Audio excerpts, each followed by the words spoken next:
Hello friends, अस्सलाम वालेकुम। मैं हूं आपका दोस्त हाफिज़ तारिक मेडिसिन वाला। फ्रेंड्स, आज की इस वीडियो में हम बात करेंगे ऑस्टियोआर्थराइटिस के बारे में, जो एक कॉमन फॉर्म ऑफ आर्थराइटिस है जिससे मिलियंस ऑफ पीपल जो है वो अफेक्ट हो रहे हैं पूरी वर्ल्ड में। इस वीडियो में हम बात करेंगे कि ऑस्टियोआर्थराइटिस होता क्या है, उसके सिम्टम्स क्या है, उसके काजेज़ क्या है, उसको कैसे डायग्नोज करते हैं और हमारे पास इसको ट्रीट करने के लिए क्या क्या ऑप्शंस अवेलेबल है। सबसे पहले बात करते हैं कि ऑस्टियोआर्थराइटिस होता क्या है। फ्रेंड्स, हमारे जो जॉइंट्स होते हैं, जहाँ पे दो बोन्स मिलती है, तो वहाँ पे जो भी मूवमेंट एग्जीक्यूट होनी है उसको स्मूथली परफॉर्म करने के लिए वहाँ पे एक कार्टिलेज होती है। ये कार्टिलेज जो होती है ये एक कुशन का काम करती है इस जोड़ में। वहाँ पे जो भी मूवमेंट होनी है उसको स्मूथली एग्जीक्यूट करने के लिए कुशन का काम करती है। तो ऑस्टियोआर्थराइटिस में क्या होता है कि ये कार्टिलेज जो है ये विद टाइम ब्रेक डाउन होती है, इसमें वेयर एंड टियर आ जाता है और उसकी वजह से जॉइंट पेन, स्टिफनेस और इन्फ्लेमेशन हो जाती है। इसके बाद हम बात करते हैं कि ऑस्टियोआर्थराइटिस के सिम्टम्स क्या हो सकते हैं।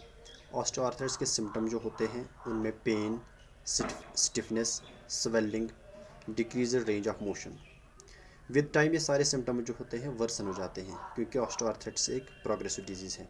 इनिशियली ये सिम्टम्स कम होते हैं लेकिन विद टाइम ये जो है बढ़ जाते हैं और प्रोग्रेस हो जाते हैं। कुछ पेशेंट्स शिकायत करते हैं कि उनके जॉइंट्स में एक पॉपिंग साउंड या क्रप्टेशन जो है वो डेवलप हो जाती है, वो भी इनके सिम्टम्स में आता है। ऑस्टियोआर्थराइटिस में जो सबसे कॉमन जॉइंट्स इन्वॉल्व होते हैं उनमें नी जॉइंट होता है, हिप जॉइंट होता है, हमारे हैंड्स के जॉइंट्स होते हैं और स्पाइन के जॉइंट्स होते हैं। इसके बाद हम बात करते हैं कि ऑस्टियोआर्थराइटिस के काजेज़ क्या हैं और इसके फैक्टर्स क्या हैं। कोई स्पेसिफिक काज नहीं है ऑस्टियोआर्थराइटिस कराने के लिए, लेकिन कुछ फैक्टर्स हैं जो जॉइंटली ऑस्टियोआर्थराइटिस करा सकते हैं।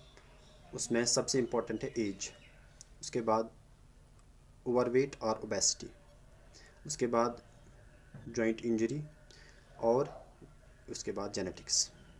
एज जो होती है ये एक बहुत इंपॉर्टेंट रिस्क फैक्टर है ऑस्टियोआर्थराइटिस कराने के लिए, क्योंकि विद टाइम, विद एजिंग, जो ये जॉइंट के दरमियान कार्टिलेज हो जाती है इसमें वेयर एंड टियर आ जाता है, ये ब्रेक डाउन हो जाती है और उससे ऑस्टियोआर्थराइटिस हो जाता है।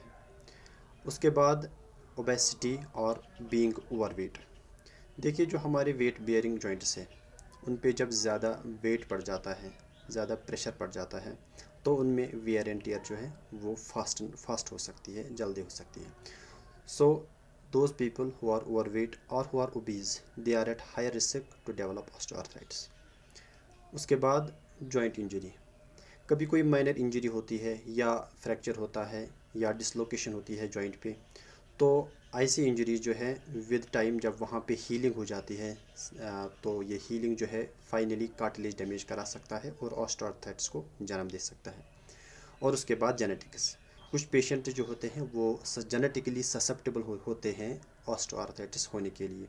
उनकी फैमिली में ये हिस्ट्री चली आ रही होती है कि उनके फैमिली मेम्बर्स में ऑस्टियोआर्थराइटिस है और इवेंचुअली वो इंडिविजुअल भी ऑस्टियोआर्थराइटिस में इन्वॉल्व होता है। तो ये है कुछ काजेज़ ऑस्टियोआर्थराइटिस के। इसके बाद हम बात करते हैं कि ऑस्टियोआर्थराइटिस को कैसे डायग्नोज किया जाता है। जब भी आप अपने हेल्थ केयर प्रोवाइडर के पास ऑस्टियोआर्थराइटिस के सिम्टम लेके जाते हैं तो सबसे पहले वो आपकी हिस्ट्री और पास्ट हिस्ट्री को रिव्यू करेगा। उसके बाद कुछ फिज़िकल एग्जामिनेशन करेगा आपके जॉइंट पे, आपके जॉइंट के कुछ इमेजिंग करा सकता है, उसमें एक्सरे आता है या एमआरआई करा सकता है। और उसके बाद अगर उसको लगे वो आपकी जॉइंट फ्लूइड जो होता है उसको एनालिसिस करके, ताकि बाकी आर्थराइटिस के जो काजेज़ हैं उसको रूल आउट किया जाए, वो कर सकता है।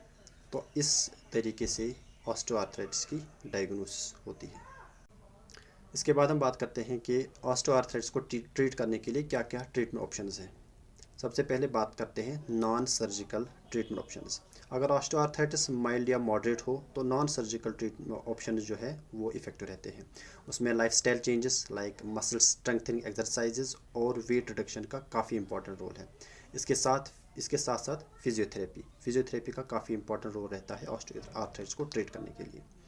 कभी पेशेंट को असिस्टिव डिवाइस की ज़रूरत पड़ती है जिसमें ब्रेसेस आते हैं, शू इंसर्ट्स आते हैं, वो भी पेन को रिलीव करने के लिए काफ़ी इफ़ेक्टिव रहते हैं। उसके बाद पेन को कम करने के लिए कभी मेडिसिन की ज़रूरत पड़ती है, जिसमें NSAIDs like paracetamol, naproxen, ibuprofen etcetera, और कभी स्टेरॉइड्स की भी ज़रूरत पड़ सकती है। उसके बाद सर्जिकल ट्रीटमेंट ऑप्शंस।